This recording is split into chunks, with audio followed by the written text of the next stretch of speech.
Hey guys, so today's lesson is on knots. Our goal, our objective of this lesson is to be able to tie the knots needed for rigging properly and consistently. So we're going to be learning 4 different knots today. The first one is the 8 knot.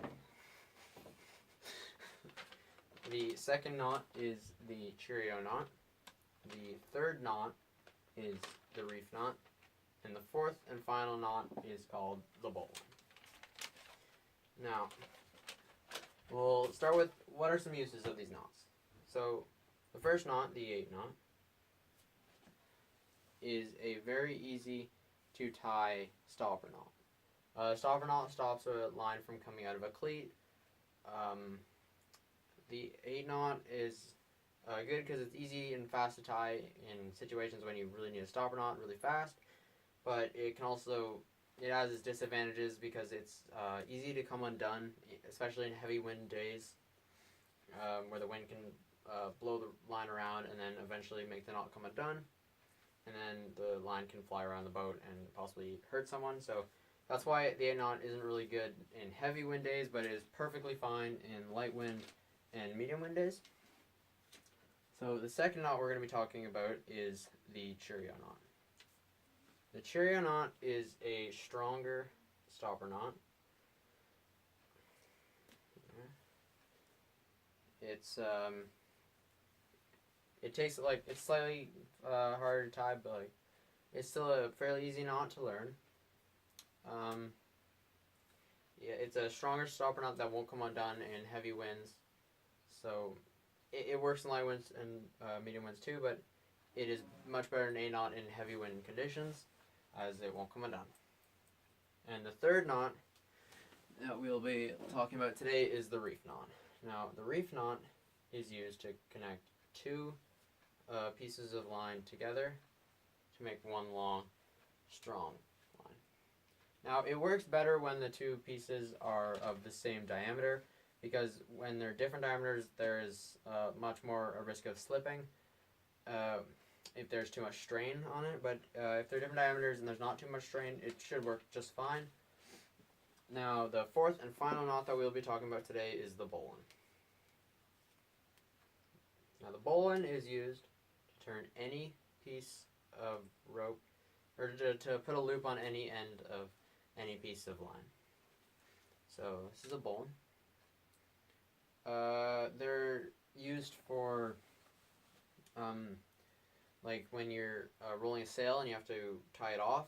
A bowline's a good to tie it down with, or even tying the head of a sail to a halyard.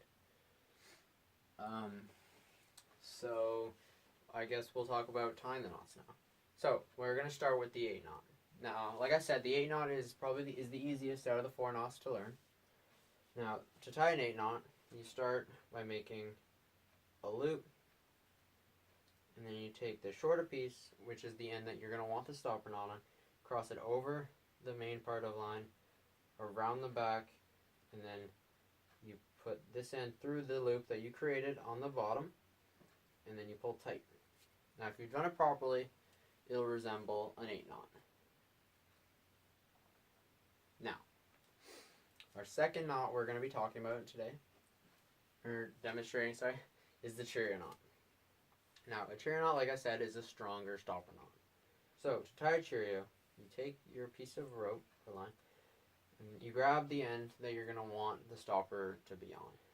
And then you take, with the other hand, you wrap the other side of the line around one finger. I like to wrap it about 2 times, but you can wrap it more if you want. It'll still work. It'll just give you a bigger Cheerio knot. So anyway, after you wrap it, you pull it off, and then you should have some loops. So, and then you take the shorter end, and then put it around the front of the loops, and then push it through the loops. And then, once you have that, you pull from both ends tight, and you have your strong Cheerio knot, which, like I said, are better for heavy wind conditions when there's more of a risk of the stopper coming undone. Now, our third knot, you're going to need 2 different pieces of rope. So, to tie a reef knot, you take your first piece and cross it over your second one and then tuck it underneath, just like you're tying your shoelaces. And the second time we're going to do this is you take your right hand, or the piece in the other hand, and then you cross it over the top of the other side and then around underneath, but over top of the first cross. And then you grab both the ends and the piece of rope, grab it and you pull tight. And then your end result should be like this. Now, like I said, if they're different diameters, they can slip easier, but if there's not too much strain, they'll still be able to hold perfectly fine. And our fourth and final knot that we'll be learning today is the bowline. So the bowline is probably the hardest knot you're going to learn, and it usually takes people the longest to eventually learn. So, to tie a bowline, you start by making a B in the end that you're going to want the bowline. Now, but it's important to make sure the cross is in front of the main piece of rope, or else it won't tie properly. So then you take the shorter piece. This is what's going to become your loop. And there's a rhyme for this part. It goes, the bunny goes up through the hole, around the tree, and back down through the hole. So, the end of the line being the bunny, and the loop of the B you made being the hole.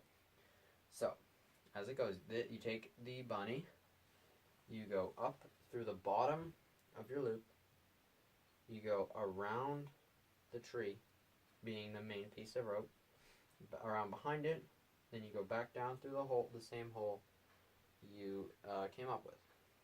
So, and then you grab the outside of the loop, and then along with the end of the rope, that was the bunny, and then you pull it tight.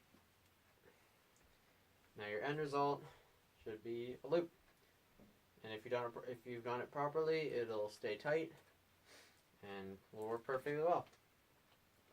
Now, so yeah, those are the 4 basic knots that you're going to need to know to pass your CanSail 1 and 2.